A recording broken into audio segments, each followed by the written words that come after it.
Start చేయొచ్చా?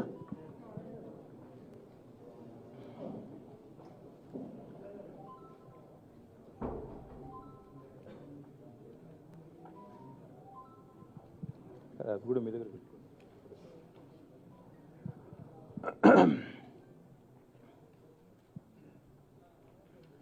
గౌరవ ముఖ్యమంత్రి పెద్దలు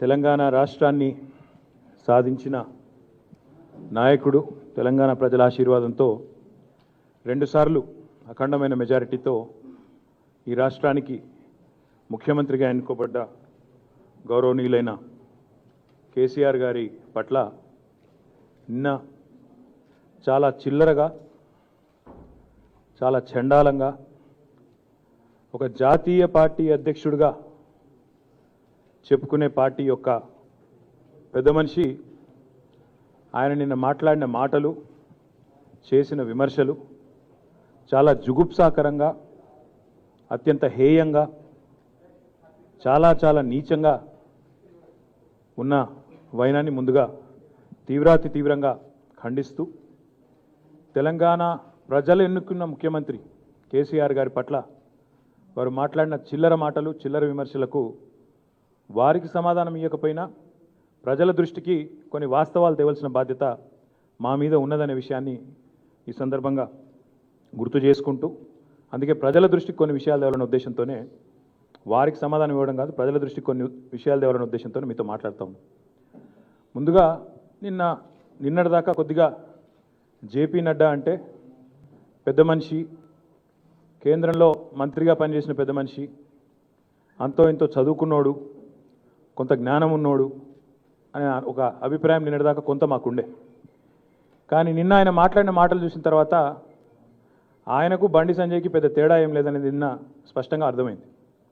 ఎందుకంటే బీజేపీలో బండి అయినా, గుండైనా, అరగుండైనా, ఏ గుండైనా గంతే అనేది నిన్న చాలా స్పష్టంగా బయటపడ్డది. ఆయన మాటల్లోని డొల్లతనం, ఆయన చేసిన విమర్శల్లోని భావదారిద్ర్యం.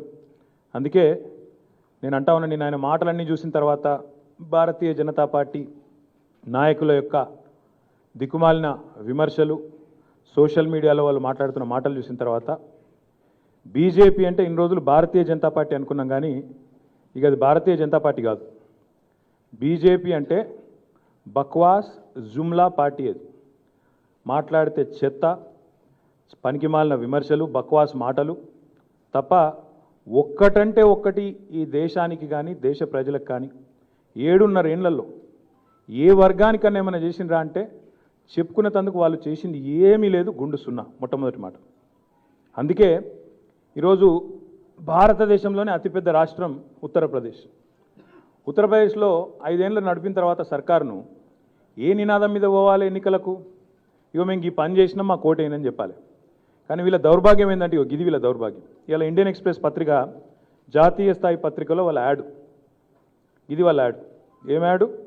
ఇప్పుడు అంతకుముందు రాళ్ళు ఇసిరిండట, ఇప్పుడు ఈయన ఈ పోటుగాడు వచ్చిన తర్వాత వాడు పాపం ఇట్లా దగ్గరికి వెళ్ళి ఇట్లా శైలు వంచుకొని, తలకాయ వంచుకొని క్షమాపణ చెప్తున్నట్టు, అందుకే వీని కోటే అన్నట్టు. ఇది వీళ్ళ దిగజారుడుతనం, ఇది వీళ్ళ దిక్కుమాలిన ప్రభుత్వం యొక్క గొప్పతనం. ఉత్తరప్రదేశ్లో మేము రాకముందు గుండాగిరి ఉండే, ఇప్పుడు లేదు, కాబట్టి మాకు ఓటేయండి అంటే ఇంకోటి చేసింది, ఒక ప్రజలకు చేసిన ఒక పైసా పని లేదు, పనికొచ్చే ఒక్క పని లేదు, ఒక పేదవాడికి చేసిన ఒక్క పని లేదు, ఏది లేదు, ఏమి చెప్పుకునే పరిస్థితి లేదు. కాబట్టి ఈ చిల్లర రాయక్యం.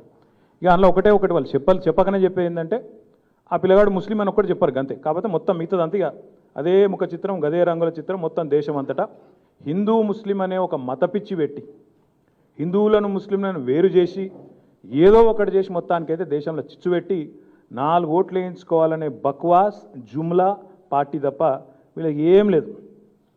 ఇక జుమ్లా అని మేమంటే నువ్వేం చేసినావా నరేంద్ర మోడీ అని మేము అడిగితే, జుమ్లా అంటే తెల్లారలేస్తే హమ్లా. అదేం హమ్లా అంటే వీళ్ళకి తెలిసింది ఒకటే, ఎన్డీఏ ప్రభుత్వం అని ఉన్నది దేశంలో.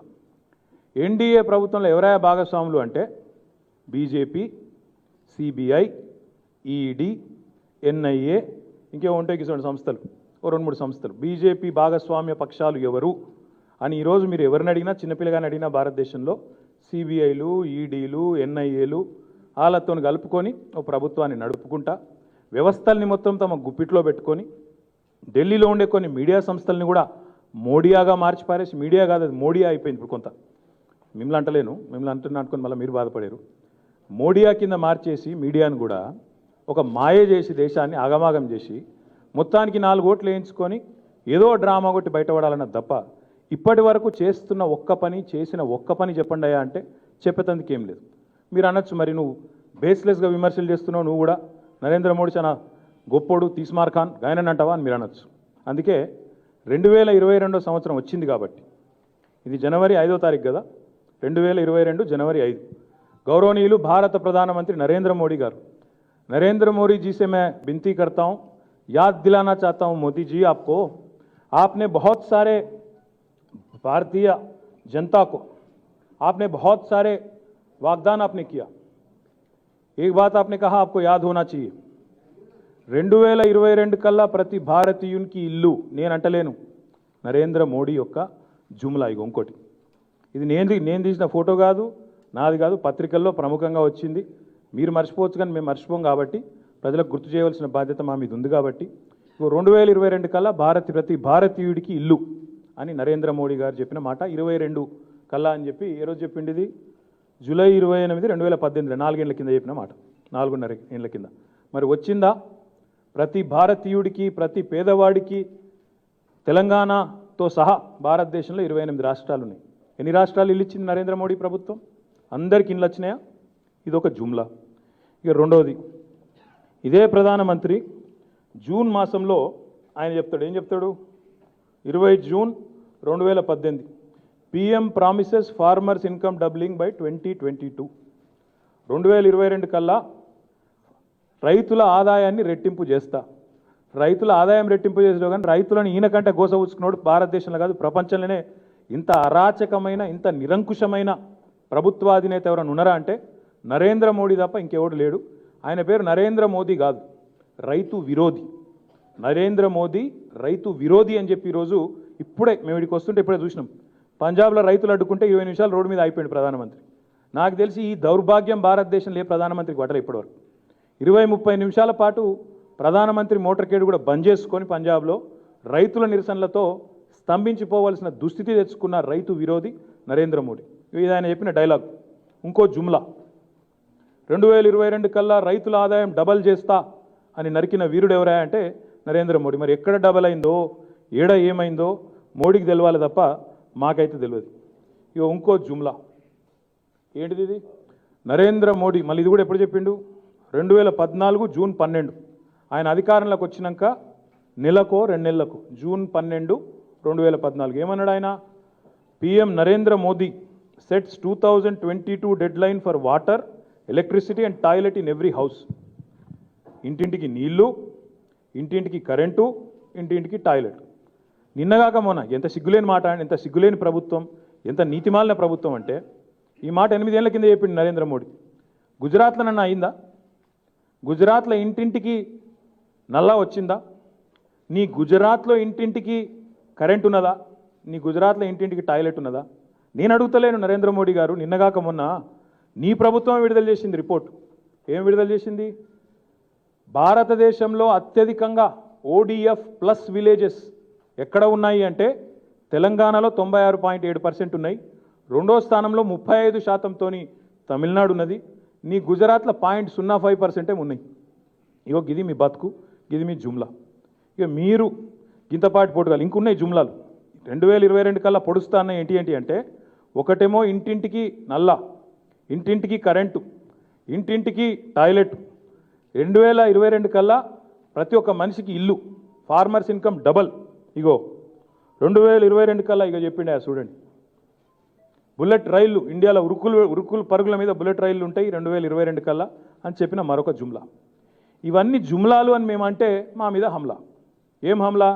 ఈడీ, సిబిఐ, ఐటీ, ఇక వాళ్ళ ఎన్డీఏ భాగస్వామ్య పక్షాలు ఏవైతున్నాయో ఈడీ, సిబిఐ అండ్ ఐటీ, వాళ్ళని ఉసిగొల్పుడు, ప్రతిపక్షంలో ఎవరు మాట్లాడితే వాళ్ళ మీద జుమ్లా, హమ్లా. ఈ జుగల్బందీతోని 7 ఏళ్ళు చిల్లర రాజకీయం, చిల్లర మాటలు, భావదారిద్రపు విమర్శలు, దిక్కుమాలిన డబల్ ఇంజన్ ముచ్చట్లు. డబల్ ఇంజన్ అంటే ఏంది అసలు? ఈ జుమ్లా హమ్లానే డబల్ ఇంజన్. ఉత్తరప్రదేశ్ పోయి చెప్తారు డబల్ ఇంజన్ గ్రోత్ అంటాడు. ఏడున్నది double engine growth? Double engine growth ఉంటే దిక్కుమాలను అడ్వర్టైజ్మెంట్లు ఇచ్చుకునే పరిస్థితి ఎందుకు ఉంటుంది నీకు? ఇదివరకు రాళ్ళు ఇసిరినరట, ఇప్పుడు రాళ్ళు ఇసురుతలేరట, కాబట్టి నాకు ఓటే అన్నాడు. ఒక బిల్డింగ్ కట్టినవా అంటే కలకత్తాలో ఉండే ఫ్లైఓవర్ ఫోటోలు కాపీ కొట్టి పెడతారు. బీహార్లోనేమో హైదరాబాద్లో మనం కట్టిన ఫ్లైఓవర్ల ఫోటోలు కాపీ కొట్టి పెట్టుకుంటారు.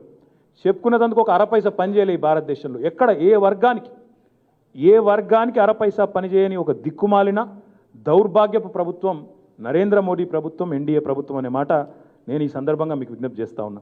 ఇంకా విచిత్రం ఏంటంటే ఢిల్లీలోనేమో మా మీద కక్ష, ఢిల్లీలో మా మీద కక్ష. ఆడపోతే వడ్లు కొనమంటారు, ఆడపోతే ఏది సాయం చేయరు తెలంగాణ రాష్ట్రానికి.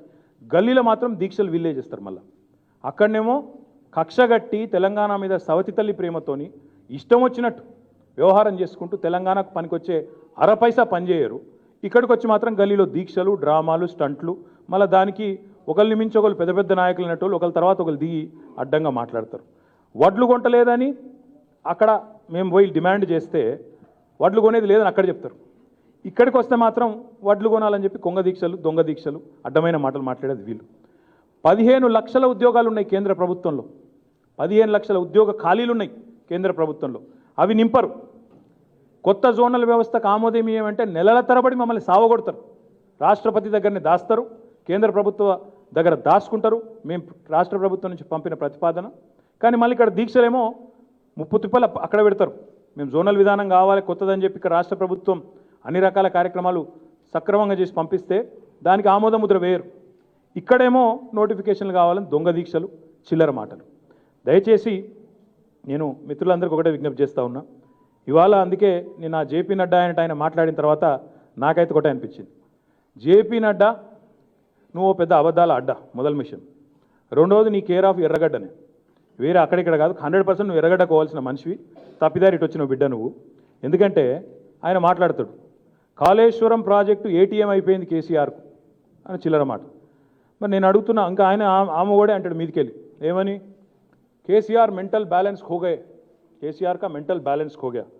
नड्डा जी मैं पूछना चाहता हूं आपसे, किसका मेंटल बैलेंस बिगड़ गया? बताओ, जरा सोच के बताओ। आपके मंत्री साहब, अभी हाल ही में जो पार्लियामेंट सेशन हुआ उसमें आप ही के मंत्री हैं, विश्वेश्वर तुडू उनका नाम है, मिनिस्टर ऑफ स्टेट, जल वाटर रिसोर्सेज मिनिस्टर। क्या जवाब दिया उन्होंने? రేవంత్ రెడ్డి అని ఇక్కడ సన్నాసునుడు వాడు క్వశ్చన్ అడిగిండు పార్లమెంట్లో. తెలంగాణకు వనికొచ్చేది ఏదో అడగడు కానీ పనికిమాలిన క్వశ్చన్లు మాత్రం ఫస్ట్ ఉంటాడు. వాడు అడిగిండు, ఏమని అడిగిండు, ఇలా ఏమైనా బాగా కరప్షన్ అయిందా, లక్షల కోట్లు దోసుకున్నాడా కేసీఆర్ అని చెప్పి. ఇగో నాది కాదు కథ, ఇది పార్లమెంటులో ఈ నడ్డా గారు మాట్లాడుతున్న ప్రభుత్వం ఏదైతున్నదో, ఆయన పార్టీ ఏదైతున్నదో వాళ్ళ మంత్రి అంటే కూడా ఇచ్చిండి సమాధానం. ఏమిస్తాడు? గవర్నమెంట్ ఆఫ్ తెలంగాణ వాళ్ళ సొంత రిసోర్సెస్తో కట్టినరు. There are no instances of corruption that have come to the notice in these projects. మరి నేను అడుగుతున్నా, నడ్డా मेंटल बैलेंस किसका बिगड़ गया? आपका बिगड़ गया कि आपका मंत्री क्या नाम है उसका, विश्वेश्वर तुडू का बिगड़ गया? आप सोच लो, बता लो. నీకన్నా తప్పిండాలి, వానికన్నా తప్పిండాలి. ఇద్దరు లెవెల్ మెంటల్ బ్యాలెన్స్ పోయింది. ఏం మాటలు మాట్లాడుతున్నావు ఇక్కడికి వచ్చి, తెలంగాణకు వచ్చి ఏటీఎం బరాబర్ చెప్తున్నాం. ఎస్, కేసీఆర్ అంటే ఆయన తెలంగాణ రాష్ట్రానికి ఏటీఎం, అన్నదాతలకు తోడుండే మెషిన్ కేసీఆర్ బరాబర్ అంటాం. తెలంగాణ రాష్ట్రం వచ్చిన తర్వాత ఎన్ని కార్యక్రమాలు చేసినామో, ఎన్ని పనులు చేసినామో మీకేం తెలుసు? మీ దిక్కుమాలిన పాలనకి ఏం తెలుసు? మా నాయకుడు కేసీఆర్ది స్టేట్స్మెన్ పాలన, రాజనీతిజ్ఞుడి పాలన, మీది దిక్కుమాలిన సేల్స్మెన్ పాలన. అన్ని అమ్ముడు తప్ప మీ ముఖాలకు ఏం తెలుసు అసలు? అన్ని ప్రభుత్వ రంగ సంస్థలను అమ్మి వాటిని ఏటీఎంలుగా మార్చుకున్న దౌర్భాగ్యులు మీరు. మాకేం కర్మ పట్టింది? అడ్డమైన మాటలు, అడ్డమైన విమర్శలు, చిల్లర మల్లర మాటలు. సబ్కా సాత్ అటవంది, సబ్కా సాత్ సబ్కా వికాస్ అట. నేను అడుగుతున్నా, దేశంలో ఎక్కడైనా చూపెడుతుపా వికాస్? మీ దిక్కుమాలిన పాలనలో సబ్కా సాత్ సబ్కా వికాస్ కాదు, సబ్కా సాత్ సబ్కా వినాష్. 7.5 ఏళ్లలో మీరు చేసింది ఏంటంటే సబ్కో సత్యనాష్, సబ్కో బర్బాత్ ఆప్కి సర్కార్నే కియా. ఎక్కడి నుంచి ఎక్కడి దాకా మీరు చేసింది? కామన్ మ్యాన్కు ఈ దేశంలో శోకం తప్ప ఏం మిగిలింది? కామన్ మ్యాన్కు ఈ దేశంలో సామాన్యుడికి నీ ప్రభుత్వం వచ్చిన తర్వాత 50 రూపాయలు పెరిగింది పెట్రోల్ మీద, డీజిల్ మీద. ఒక్క పైసా ఎక్కడైనా లాభం జరిగిందా సామాన్యుడికి? సామాన్యుడికి కామన్ మ్యాన్కేమో శోకం, కార్పొరేట్లకేమో కనకాభిషేకం. ఇక కార్పొరేట్ లెవెల్లో నాకంటే బాగా మీకే తెలుసు. ఎవరెవరు బాగుపడ్డరు, ఎవరెవరు పరారైనరు, వీళ్ళ గొప్ప పాలనలో ఏం ఉద్ధరించిండ్రు, ఇవన్నీ కూడా మీకు తెలుసు. బాగా మీ 7.5 ఏళ్ల పాలన గురించి అందరికీ తెలుసు.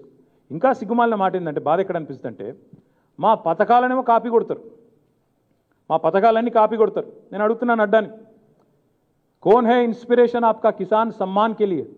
कहाँ से आया किसान सम्मान? रैतु बंधु केसीआर का जो हमने उद्घाटन जिसका हमने किया, उसी को कॉपी करके आपने किसान सम्मान नहीं बनाया क्या? कम से कम थोड़ा शर्म तो आना चाहिए. ఒక దిక్కేమో కేసీఆర్ పథకాలు కాపీ కొడతారు, ఇంకో దిక్కేమో పనికిమాలిన మాటలు మాట్లాడతారు. కిసాన్ సమ్మాన్కు స్ఫూర్తి ఎవరు? కిసాన్ సమ్మాన్ పథకానికి స్ఫూర్తి ఎవరు? నీ హర్ ఘర్ జల్ అంటున్నావు కదా, నీ హర్ ఘర్ జల్ ఏదైతే 2022 వరకు ఇస్తా నరికినవో, ఏదైతే అత్తపత్త లేదో ఇప్పటి వరకు, మరి హర్ ఘర్ జల్కు ఆద్యులు ఎవరు? మా మిషన్ భగీరథ కాదా దాని స్ఫూర్తి? ఇది వాస్తవం కాదా? ఏమైనా సిగ్గు, నీతి, లజ్జ ఏమైనా ఉన్నదా మీకు అసలు? ఏది లేదు, ఏది పడుతుంది. మా ప్రభుత్వ విధానాలు, మా నాయకుడి విధానాలు, మీ ఎన్నికల నినాదాలు బిడ్డ గుర్తుపెట్టుకోనడ్డా. మా ప్రభుత్వ విధానాలు మీ దిక్కుమాలిన పార్టీ యొక్క ఎన్నికల నినాదాలు, అది యాది పెట్టుకో. మీరు ఇవాళ రాష్ట్రాల్లో 11-12 రాష్ట్రాలు బీజేపీ పాలిత రాష్ట్రాలతో సహా మా ప్రభుత్వం యొక్క విధానాలను చూసి ఇక్కడికి వచ్చి ప్రశంసించి పొగిడిపోతూ ఉన్నారు. కాళేశ్వరం ప్రాజెక్ట్ గురించి చిల్లర మాటలు మాట్లాడతాడు. సిగ్గు లజ్జ ఏమని ఉన్నదా మీకు అసలు? ప్రపంచంలోనే అతిపెద్ద లిఫ్ట్ ఇరిగేషన్ ప్రాజెక్టు కాళేశ్వరం ప్రాజెక్టును భారత ప్రభుత్వం అరపైసా ఇయ్యకపోయినా తెలంగాణ ప్రభుత్వం తమ సొంత రిసోర్సెస్తో కడితే భారత ప్రభుత్వం దాన్ని ఎత్తుకొని ప్రపంచంలోనే అతిపెద్ద ప్రాజెక్ట్ అని చెప్పి గొప్పగా చెప్పుకోవాల్సింది పోయి సిగ్గుమాలిన మాటలు మాట్లాడతావు. మీ కేంద్ర సెంట్రల్ వాటర్ కమిషన్ నుంచి వచ్చిన చీఫ్ ఇంజనీర్ ఈ ప్రాజెక్ట్ ఎంత గొప్పది అంటే కేసీఆర్కు నోబెల్ ప్రైజ్ ఇవ్వాలని మాట్లాడిపోయిండు. తెలుసా నీకు అసలు? సోయి ఉందా? సోయి ఉండి మాట్లాడుతున్నావా లేక సోయి లేక మాట్లాడుతున్నావా? ఎవడో అడ్డమైనోడు తెలంగాణలో పనికిమాలినోడు స్క్రిప్ట్ రాసిస్తే చదువుడేనా? అది ఏందో తెలియదు, ఏమో తెలియదు, దానికి అరపైసా సాయం చేసిన ముఖం లేదు. ఇంత దిక్కుమాలిన దౌర్భాగ్యమైన పరిస్థితి ఉంటుందా? ఆలోచించుకోమని చెప్పి నేను కోరుతా ఉన్నా. నిన్ననేమో రైతులను రెచ్చగొట్టే కుట్ర, ఈరోజేమో ఉద్యోగులను ఉసిగొల్పే కుట్ర తెలంగాణ ప్రభుత్వం మీద. కానీ ఇవన్నీ ఇక్కడ నడవై బిడ్డ. ఇట్లాంటి పిచ్చి పిచ్చి మాటలు, పిచ్చి పిచ్చి కార్యక్రమాలు నడవై. మీరు కాంటాళ్ళ వడ్ల నుంచి కంటోన్మెంట్లు రోడ్ల దాకా అడుగడుగున మీరు ఈ రాష్ట్రానికి, ఈ ప్రభుత్వానికి మీరు చేసింది అన్యాయం, అది అందరికీ కూడా తెలుసు. ఇంకో మాట నేను అంటా ఉన్నా, నడ్డా గారు మెంటల్ బ్యాలెన్స్ పోయింది అంటున్నావు. మరి మెంటల్ బ్యాలెన్స్ మొదలు కాళేశ్వరం విషయంలో నీకు పోయిందా, ఆ చెప్పిన మంత్రికి పోయిందా పార్లమెంట్లో? నువ్వు తెలుసుకో. నెంబర్ 1 మెంటల్ ఏమంటాడు, మిషన్ భగీరథతో నీళ్ళు వస్తలేవట, మిషన్ భగీరథ నీళ్ళు వస్తలేవట. కేసీఆర్ ఇంటికే వస్తున్నాయట, కేసీఆర్ ఫామ్కే నీళ్ళు పోతున్నాయట కాళేశ్వరంతో. గంత గొప్పోడిన. మరి ఇది ఇచ్చిన నీ కేంద్ర జలశక్తి మంత్రికి మెంటల్ వచ్చిందా? మెంటల్ బ్యాలెన్స్ లేదా ఆయనకు? ఇది మీ ప్రభుత్వం ఇచ్చింది, నేను ఇచ్చింది కాదు. మీ ప్రభుత్వ వెబ్సైట్లు ఉన్నది. ఏమనుంది ఇది? Jal Jeevan mission, ministry of Jal Shakti, household tap connections as on 19th August 2020. మరి ఇది పెట్టినోడికి మెంటల్లా, నీకు మెంటలా? ఏమున్నది ఇలా? ఇంటింటికి నల్లా నీళ్ళు ఇచ్చింది ఏకైక రాష్ట్రం తెలంగాణ అని చెప్పి ఇక మమ్మల్ని గ్రీన్లో చూపెట్టిండు. మీ దిక్కుమాలిన బీజేపీ రాష్ట్రాలన్నింటినీ అడ్డమైన కలర్లలో పెట్టిండు. నీ ఉత్తరప్రదేశ్ని రెడ్లో పెట్టిండు. ఎందుకు పెట్టిండో మన తెలియదు. గంత దిక్కుమాలిన ప్రభుత్వం నీది. మరి నీ జలశక్తి మంత్రికి మెంటలా, నీకు మెంటలా? ఎవరికి మెంటలు? మరి నీతి ఆయోగ్ ఉన్నది, మీరు పెట్టిన సంస్థ. నీతి ఆయోగ్ సిఫారసు చేస్తుంది కేంద్ర ప్రభుత్వానికి. గొప్ప పథకం మిషన్ భగీరథ, గొప్ప పథకం మిషన్ కాకతీయ, 24,000 కోట్లు ఇవ్వండి అని చెప్పి వాళ్ళు సిఫారసు చేస్తారు. మరి వానికి మెంటల్ ఎక్కిందా, నీకు మెంటల్ ఎక్కిందా? మిషన్ భగీరథ అంత చెడ్డ పథకం అయితే, నువ్వు చెప్పినట్టు నీళ్లు రాకపోతే నీతి ఆయోగ్ సిఫారసుల నీతి లేదా, లేకపోతే నీకు దిమాక్ లేదా? ఏది కరెక్ట్, ఏది వాస్తవం? ఇదంటే మళ్ళీ వాళ్ళు ఇంకా అడ్డమైన మాటలు. ఇంకొక మాట, అసలు ఇంత పెద్ద ప్రాజెక్టు కాళేశ్వరం ప్రాజెక్టు, ఈ ప్రాజెక్ట్ సొంత పైసలతో కడితే ఓ జాతీయ పార్టీగా చెప్పుకునే పార్టీ ఒక పైసా సాయం చేయదు, జాతీయ ప్రాజెక్ట్ హోదా ఇయ్యదు. నువ్వు మాట్లాడతావు వీడికి వచ్చి సిగ్గు లేకుండా. ఇంకా మీ లెక్క 3,000 కోట్లు పెట్టి మేడ్ ఇన్ చైనా విగ్రహాలు పెట్టలే మేము. మీ లెక్క 3,000 కోట్ల రూపాయలు పెట్టి ప్రజాధనాన్ని దుర్వినియోగం చేసి మేక్ ఇన్ ఇండియా నినాదం ఇచ్చి మేడ్ ఇన్ చైనా విగ్రహాలు పెట్టలే మేము. మేము తెచ్చింది బ్రహ్మాండమైన ప్రాజెక్టు, లక్షలాది ఎకరాలకు నీళ్ళు ఇచ్చే ప్రాజెక్టు. తెలంగాణ రైతాంగం మీరు పండిస్తున్న పంట మీ ఎఫ్సిఐ వాడు కొనలేకపోతున్నాడు కదా. మీ ఫుడ్ కార్పొరేషన్ ఆఫ్ ఇండియా వాడు చేతులెత్తేస్తున్నాడు. తెలంగాణ రైతాంగం పండిస్తున్న పంట చూసి ఈరోజు చేతులెత్తేసే పరిస్థితి నీ ఫుడ్ కార్పొరేషన్ ఆఫ్ ఇండియాకి వచ్చింది. ధాన్యం కొనలేము మేము, మాతో అయితలేదు, మేము చేతగానోళ్ళం, అసమర్థులం. ఈ కేంద్ర ప్రభుత్వం ఒక దిక్కుమాలిన ప్రభుత్వం, దౌర్భాగ్యపు ప్రభుత్వం అని చెప్పకనే చెప్తున్నది నీ ఫుడ్ కార్పొరేషన్ ఆఫ్ ఇండియా నిర్వాహకం. నువ్వు మాట్లాడతావు మా మీద. ఇలా తెలంగాణలో పాలమూరుకి పోతే అక్కడ కనబడే రివర్స్ మైగ్రేషన్ తెలుస్తుంది నీకు. ఒకనాడు పాలమూరు నుంచి కూలీలు వలసపోయే కాడ నుంచి రివర్స్ మైగ్రేషన్తో ఈరోజు పాలమూరు కూలీలు కాదు, కర్నూలు నుంచి వస్తున్నారు.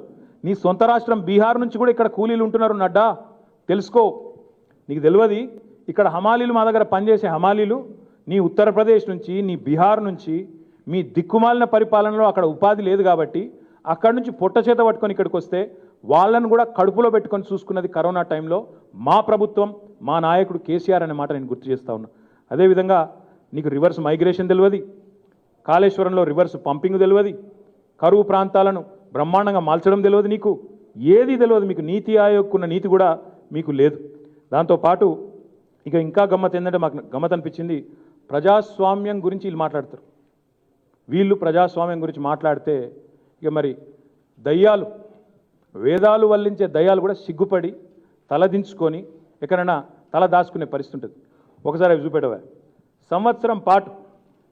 సంవత్సరం పాటు ఢిల్లీలో రైతులు చలిలో యుద్ధాలు చేస్తుంటే, పోరాటాలు చేస్తుంటే ఇగో ఇది వీళ్ళ ఘనత. రోడ్ల మీద మేకులు కొట్టి, శిలలు కొట్టి, రైతుల కాళ్ళు అరిగిపోయేటట్టు, వాళ్ళ జబ్బలు ఇరిగిపోయేటట్టు చేసిన వాళ్ళు వీళ్ళు. లక్షలాది మంది రైతులను గోసబుచ్చుకున్న వాళ్ళు వీళ్ళు. ఇలా ప్రజాస్వామ్య పరిరక్షణ గురించి నడ్డా మాట్లాడుతుంటారు. మాకు ఇంకా గమ్మత్ ఒకటి అనిపించింది. నడ్డా పోయి నిన్నాడ సికింద్రాబాద్లో గాంధీ ముందు మొకరిల్లితే చాలా విచిత్రంగా అనిపించింది.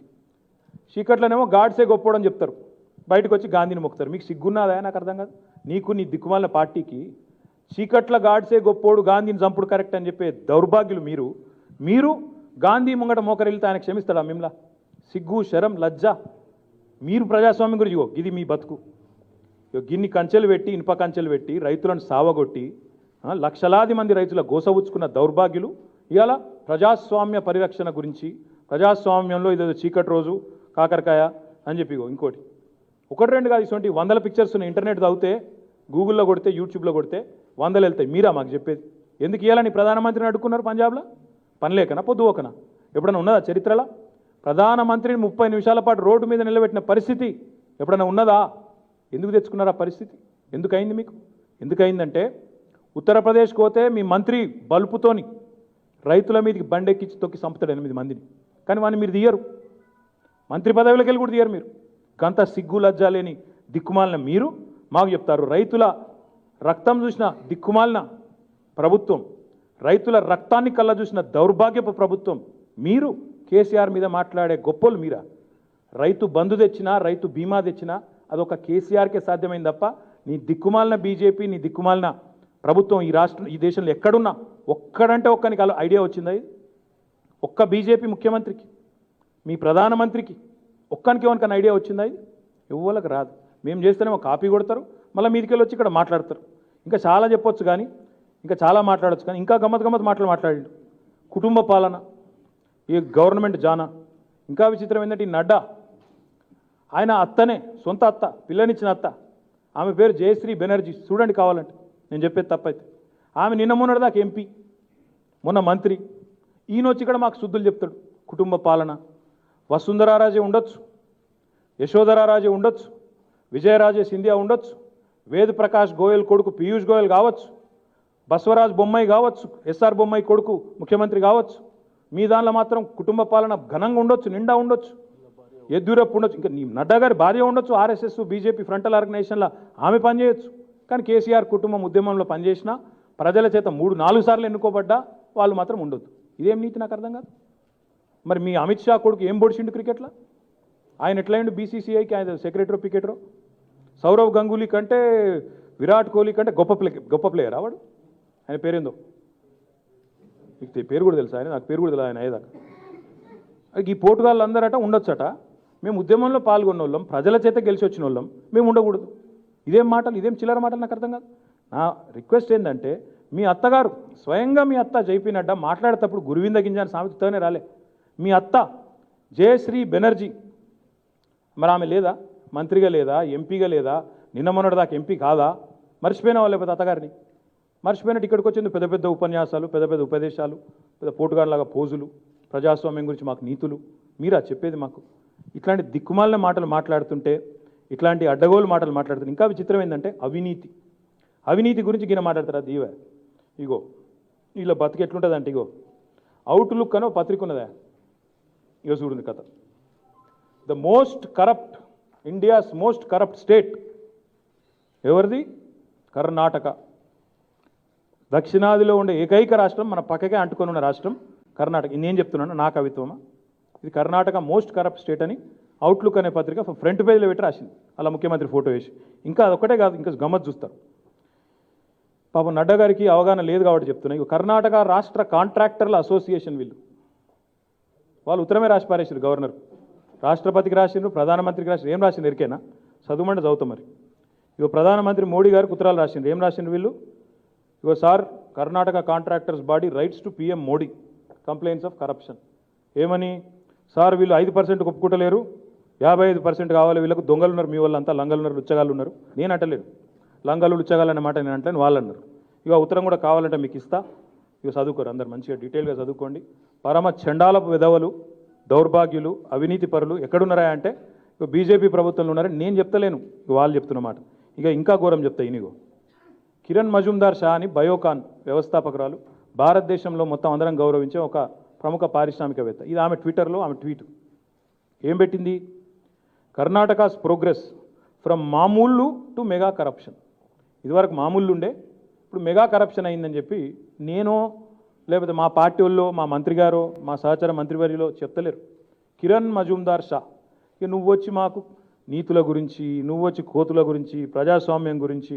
ఎంత దరిద్రం అంటే ప్రజాస్వామ్యం గురించి వీళ్ళు మాట్లాడితే గోవా, మధ్యప్రదేశ్, కర్ణాటక, నార్త్ ఈస్ట్లో మణిపూర్, 1-2 కాదు 8 రాష్ట్రాల్లో మెజారిటీ రాకపోయినా అవతల పార్టీని తిమ్మిని బమ్మిని చేసి కిందమిది చేసి వాళ్ళని ఆగం చేసి గవర్నర్ వ్యవస్థను దుర్వినియోగం చేసి అవతల ఎమ్మెల్యేలను ఆగమాగం చేసి వాళ్ళను గందరగోళం అవతల పార్టీని అస్థిరపరిచి ఎవరు ప్రభుత్వాలను మార్చింది?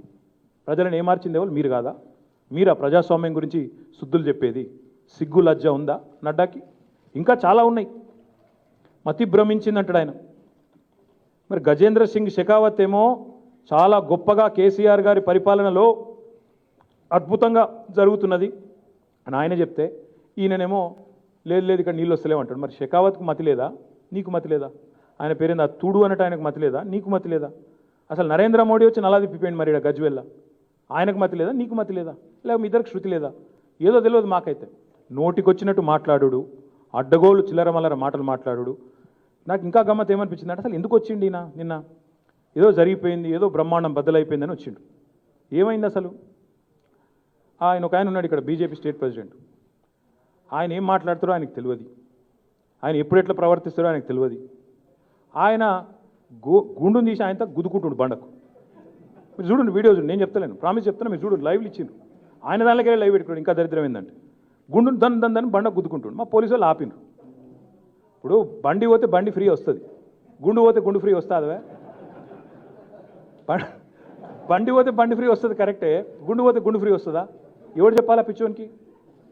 మేము గదే పోలీసు వాళ్ళు పాపం అట్లా కాదురా బాయ్, నువ్వు కావాలంటే కొట్లాడు, జనంలో ఓళ్ళు ఒలిపెట్టు, అది చేయరా అంటే నేను గుండు వల్ల కొట్టుకుంటా, మీరు వల్ల కొట్టిరని చెప్తా, కేసీఆర్ కొట్టించిండని చెప్తా. ఇదా ఎందుకు నీ ఆందోళన? నాకు అర్థం కాదు. నువ్వు ఏం పొడిచినావు ఉద్యోగులకి ఈ దేశంలో? మాది ఎంప్లాయీ ఫ్రెండ్లీ గవర్నమెంట్. ఎస్, బరాబర్ మేము ఎంప్లాయీ ఫ్రెండ్లీ గవర్నమెంట్.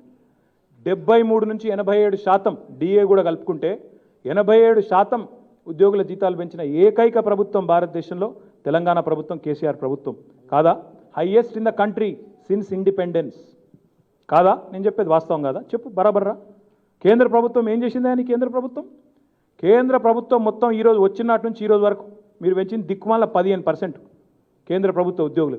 మేము 87% పెంచితే నువ్వు 15% పెంచినవి, నువ్వు వచ్చి మాకు నీతులు చెప్తావు, నిరుద్యోగుల గురించి కొట్లాడుతున్నావు. ఎందుకు చేస్తున్నావు ఈ జోనల్ ట్రాన్స్ఫర్లు? ఇప్పుడు మాకు పని లేకనా, పొద్దుపోకనా? జోనల్ ట్రాన్స్ఫర్లు చేస్తే ఎక్కడ ఎన్ని ఖాళీలు తెలుతాయి, ఆ ఖాళీలలో ఎట్లా భర్తీ చేయాలో పిల్లలకు నోటిఫికేషన్ ఇచ్చే ప్రయత్నం చేస్తుంటే దాన్ని అడ్డుకునేది మీరే, మళ్ళీ ఇంకోదికి నోటిఫికేషన్లు ఇస్తలేమని చెప్పి పంచాయతీ పెట్టేది మీరే. గిదా రాజకీయం? గిదా వ్యవహారం? దీనికోసం నువ్వు వస్తావు, వాడు గుండు వాళ్ళు కొట్టుకోకపోతే వాడిని పోలీసు వాళ్ళు ఆపితే, ఆయన ఎవరు జడ్జి గారు జైల్లో పెడితే అదేదో మాకు సంబంధం ఉన్నట్టు. జడ్జి గారే కదా 14 రోజులు రిమాండ్కి ఇచ్చింది, మళ్ళీ ఇవాళ ఇంకో జడ్జి కాదు ఇచ్చిపెట్టమన్నాడట. సరే పిచ్చోళ్ళని అరగడ్డకు పంపుతామా లేకపోతే బయటకి ఇచ్చిపెడతామా ఆయన ఇష్టం, జడ్జి గారి ఇష్టం. కానీ కాకపోతే గుండు వాళ్ళకు కొట్టుకుంటే పోలీసు వాళ్ళు ఆపితే కూడా తప్ప, అదే జరిగిపోయినట్టు, ఆయన ఏదో మహానాయకుడు అయినట్టు, ఆ మహానాయకునికి ఏదో ఈ మహానాయకుడు తోడై ఈయనొచ్చి పిచ్చివాగుడు. అందుకే నేను నడ్డాకు చెప్తా ఉన్నా, నువ్వు నీ పార్టీ, మీ బక్వాసు, మీ జుమ్లా, మీ ఎర్రగడ్డ మాటలు, మీ ఎర్రగడ్డ పనులు, ఇవన్నీ ప్రజలు చూస్తున్నారు. తెలంగాణ ప్రజలు అంత పిచ్చోళ్ళు ఎవరు లేరు ఇక్కడ. అరపైసా పని చేసిందా నీ ప్రభుత్వం? దేశంలో ఎవరికేం చేసింది నీ ప్రభుత్వం? ఒక సెక్షన్కి ఇది చేసినామని చెప్తావా? Highest unemployment, highest fuel rates, highest inflation, largest number of industries closure నీ ప్రభుత్వంలో కాలే? 7.5 ఏళ్ళల్లా ఇప్పుడు చెప్పినావు కదా, గిన్ని కథలు చెప్పినావు కదా, మోడీ ఒక్కటనే చేసిండా? ఇంటింటికి నీళ్లు, ఇంటింటికి కరెంటు, ఇంటింటికి టాయిలెట్, బుల్లెట్ రైళ్లు ఉరుకుతున్నాయి మొత్తం దేశం అంతా. ఎటువంటి మాకు కనబడకుండా అట్లా తెలంగాణను బైపాస్ చేసుకుంటూ పోతున్నాయి మాకు తెలియకుండా. ఇట్లున్నది కథ వీళ్ళది. ఇట్లా మళ్ళీ ఇవన్నీ అంటేనేమో హమ్లా, ఈడీ, సిబిఐ, ఐటీ, మా ఎన్డీఏ భాగస్వామ్య పక్షాలు, వాటిని ఉసుగొలుపుతాం వేట కుక్కల్లాగా, మేము ఇరికిస్తాం. ఇది ఒక్కటే మీకు తెలుసు. పక్కా చెప్తా ఉన్నాం, తెలంగాణ ప్రజల సాక్షిగా ఏ రాష్ట్రాన్ని అయితే సాధించినామో, ఈ రాష్ట్ర అభివృద్ధిలో మా ముఖ్యమంత్రి గారి నాయకత్వంలో బరాబర్ మేము ముందుకు నడుచుకుంటూ పోతాం. మీలాంటి వాళ్ళు ఎంత మొరిగినా, ఎన్ని అడ్డమైన మాటలు మాట్లాడినా పట్టించుకోం, బ్రహ్మాండంగా పురోగమిస్తూ పోతుంటాం. మీ దిక్కుమాలిన పాలన చెండాడతాం, చీల్చి చెండాడతాం. ఎట్లా అయితే మన టెక్స్టైల్ విషయంలో ఎండగట్టినామో, జీఎస్టీ విషయంలో, ఎట్లా అయితే మన వడ్ల కొనుగోలు విషయంలో మిమ్మల్ని ఎండగట్టినామో, ఎట్లా అయితే నిరుద్యోగం విషయంలో ఎండగట్టినామో, ప్రతి అంశం మీద మిమ్మల్ని వేటాడతాం. పునర్విభజన చట్టంలో మీరిచ్చిన ప్రతి మాట మీద మిమ్మల్ని వెంటాడతాం, వేధిస్తాం, ఎంబడబడతాం, ప్రజల తరపున వేధిస్తాం. వేధిస్తామంటే మళ్ళీ వేరే అర్థం చేసుకున్నారు మీరు. ప్రజల తరపున తప్పకుండా క్వశ్చన్ చేస్తాం, నిలదీస్తాం, గల్లా పట్టుకుని అడుగుతాం, బరాబర్ అడుగుతాం. ఏం చేస్తారో చేసుకోండి, తప్పకుండా ఎక్కడిదాకంటే అక్కడిదాకా కొట్లాడడానికి తెలంగాణ ప్రభుత్వం, టీఆర్ఎస్ పార్టీ సిద్ధంగా ఉందని చెప్పి కూడా తెలియజేస్తూ, మరి చెప్పింది సరిపోయింది అనుకుంటున్నాను మళ్ళొకసారి భావిస్తూ ధన్యవాదాలు. Thank you. 107 సీట్లలో డిపాజిట్లు కోల్పోయిన వాళ్ళు ఒక దగ్గర 1000 ఓట్లతో గెలిచి, ఓ దగ్గర ఏడుచుకుంటా నన్ను చంపుకుంటారా సాదుకుంటారా అని ఏడుచుకుంటా గెలిచి, అదో గెలిపావా? నాకు అర్థంగా దాని పెద్ద ఒక గెలుపు గెలిచి 107 సీట్లలో. ఇప్పుడు అంత దూరం కాదు. నడ్డా సొంత స్టేటు హిమాచల్ ప్రదేశ్, బీహార్లో పుట్టిండు, హిమాచల్లో. మరి మొన్న అక్కడ ఉప ఎన్నికలు ఓడిపోయింది బీజేపీ హిమాచల్లో. అందరికీ దుప్పటి కప్పుకొని ఏడుస్తున్నాయి వాళ్ళ ఇంట్లో. నడ్డా గారి పార్టీలో, నరేంద్ర మోడీ గారి ఇంట్లో అందరు దుప్పట్లు కప్పుకొని ఏడుస్తున్నారు. అందరు దిగజారిపోయి నైతిక స్థైర్యం కోల్పోయి ఇక పార్టీ పనిచేయం, మేము ప్రభుత్వ పని చేయమని పండుకున్నారా? ఎవరి పని వాళ్ళు చేసుకుంటూ పోతారు. ఎలక్షన్ ఏముందా బ్రదర్? ఇగో 317 జీవో గురించి వీళ్ళకు తలా తెలియదు, తోక తెలియదు. మా ఉద్దేశం సుస్పష్టం. 95% స్థానికులకు ఉద్యోగాలు దక్కాలన్న ఉద్దేశంతో ప్రభుత్వం ఒక సదాశయంతో నీళ్లు, నిధులు, నియామకాలనే కోణంలో ఎక్కడెక్కడ నియామకాల్లో ఖాళీలు ఉన్నాయి, జోనల్ ట్రాన్స్ఫర్లు చేస్తే తేలుతుందన్న ఉద్దేశంతో మేము తీసుకొచ్చిన జీవో అది. అందులో ఏమైనా లోటుపాట్లు ఉంటే అది ప్రభుత్వానికి, ఉద్యోగులకు సంబంధించిన అంశం. వీళ్ళు ఎవరైనా మధ్యలో నాకు అర్థం కాదు. రాజకీయ నిరుద్యోగులు, ఉద్యోగం లేని వాళ్ళు, వాళ్ళకి ఏం సంబంధం అసలు? నువ్వేం టెన్షన్ పడకు. All guest sir welcome, all guest sir welcome. వాళ్ళ దిక్కుమాల ప్రభుత్వం గురించి చెప్తుంది. దేశంలో చూడరాదే. భయమా? భయపడితే ఇక్కడ దాకా వస్తామా? భయపడితే తెలంగాణ వస్తుందా? కాబట్టి గా టెన్షన్ మీకేం అవసరం లేదు. గీ పిచ్చోళ్ళకు భయపడేంత సీన్ ఎవరికి లేదు. గీ తాటాకు చప్పులకు, వీళ్ళ ఉడత ఉప్పులకు భయపడేవాళ్ళు ఇంకేమైనా ఉండొచ్చు మార్కెట్లో, కానీ ఇక్కడ భయపడేవాడు ఎవరు లేడు తెలంగాణ. ఏమని? ఇప్పుడు ఎవరైనా మంచోళ్ళు మాట్లాడితే, ఎవరైనా కొద్ది నెత్తున్నోడు మాట్లాడితే సమాధానం ఇస్తాం. నెత్తి మీద బొచ్చు లేదు, వానికి తలలో రొచ్చు తప్ప ఇంకేం లేదు, వాని గురించి ఏం మాట్లాడతాం? ఎగ్జాక్ట్లీ. ఉద్యోగులు సమస్య ఏం లేదు బ్రదర్. ఒక్క నిమిషం. No listen to me. GO ఇచ్చింది ప్రభుత్వం. ఏమైనా ఇబ్బంది ఉంటే ప్రభుత్వ ఉద్యోగుల్లో ఏమైనా ఇబ్బందులు కానీ, చిన్న చిక్కులు కానీ ఉంటే దాన్ని మా ఉద్యోగాల సంఘాల నాయకుడే ఇవాళ ఒక ఆయన మంత్రిగా ఉన్నాడు. మాకు ఉద్యోగులకు ఉన్నది పేగుబంధం, వీళ్ళకేమన్నా తోకబంధం. వీళ్ళు వీళ్ళు ఎప్పుడేం చేసిరని వీళ్ళకి ఏం తెలుసు ఉద్యోగుల గురించి? ఏమైనా ఉంటే చిన్న సమస్యలు ఉంటే డెఫినెట్గా దాన్ని పరిష్కరించేది ప్రభుత్వం. వీళ్ళకేం సంబంధం అసలు? వీళ్ళు ఎవరి మధ్యలో? వీళ్ళు ఒక ఉద్యోగం ఇచ్చిండ్రా, వాళ్ళకు ఒక ఉద్యోగులకు మంచి పని చేసిండ్రా, మాకంటే ఎక్కువ జీతాలు ఇచ్చిండ్రా, ఏం చేసిండ్రని వీళ్ళని ఉద్యోగులు నమ్మాలి. అందుకే అడుగుతాను. ఉన్న ఉద్యోగాలు పోగొట్టే వీళ్ళు కొత్త వాళ్ళు ఎట్లా మాట్లాడతారే ఉద్యోగుల గురించి? ఇది కూడా చెప్పాలి. ఒక్క నిమిషం. ఇక కొంతమంది అవలగాలు అది కూడా మాట్లాడుతారు, అది కూడా చెప్తా అయిపోతుంది. ఇప్పుడు నేను నల్గొండలో పోయింది 31 తారీఖు నాడు. గవర్నమెంట్ కావాలంటే ఉత్తర్వులు తీసుకొని చూడండి. 1వ తారీఖు నుంచి ఉత్తర్వులు అమల్లోకి వచ్చినాయి. ఇక తప్ప, అది కూడా తప్పేనా? ఇక మరి లాస్ట్ ఇయర్ అంతా తీద్దామా లెక్కలు? ఇప్పుడు ప్రధానమంత్రి మరి ర్యాలీలు తీస్తుండు. ఇక్కడ ఉత్తరప్రదేశ్లో జోర్దార్ లక్షల మందితో పొద్దున ర్యాలీలు, సాయంత్రం మాస్క్ పెట్టుకొని టెలికాన్ఫరెన్స్లు. మరి దాన్ని ఏమంటారా? నేను చేసింది తప్పు ఒప్పు అంటలేను. నేను గైడ్ లైన్స్ వచ్చింది అమల్లోకి వెళ్ళి ఫస్ట్ నుంచి మేమేం వైలేట్ చేయలేదే. ఫస్ట్ నుంచి మేమేమైనా వైలేట్ చేసినామా? నా ప్రోగ్రామ్ ఖమ్మంలో ఉంటే రద్దు చేసుకున్నా, నా ప్రోగ్రామ్ ఇంకో కాడ ఉంటే రద్దు చేసుకున్నా, 4వ తారీఖు ఖమ్మం పోయేది ఉండే, నేను రద్దు చేసుకున్నా. ప్రభుత్వం ఇచ్చిన గైడ్ లైన్స్ని, ఇంకోటి మేము ఇచ్చిన గైడ్ లైన్స్ కాదు అది. ఇంకొక మాట కూడా చెప్పాలి ఇక్కడ. నరేంద్ర మోడీ ప్రభుత్వమేమో కోవిడ్ గైడ్ లైన్స్ అని విడుదల చేస్తుంది, ఇక్కడ వాళ్ళ పార్టీ అధ్యక్షుడేమో కోవిడ్ గైడ్ లైన్స్ను ఉల్లంఘిస్తాడు. మరి మెంటల్ బ్యాలెన్స్ ఎవరికి పోయింది? అక్కడ ఆయనకు పోయిందా, ఇక్కడ ఈయనకు పోయిందా? వాళ్ళకు వీళ్ళకు సంబంధం లేదా? గైడ్ లైన్స్ ఇచ్చినోనికి గైడ్ లైన్స్ పార్టీ అధ్యక్షునికి ఇక్కడ సంబంధం ఉండదా, శృతి ఉండదా? మరి ఎవరికి పోయింది మెంటల్ బ్యాలెన్స్? Thank you.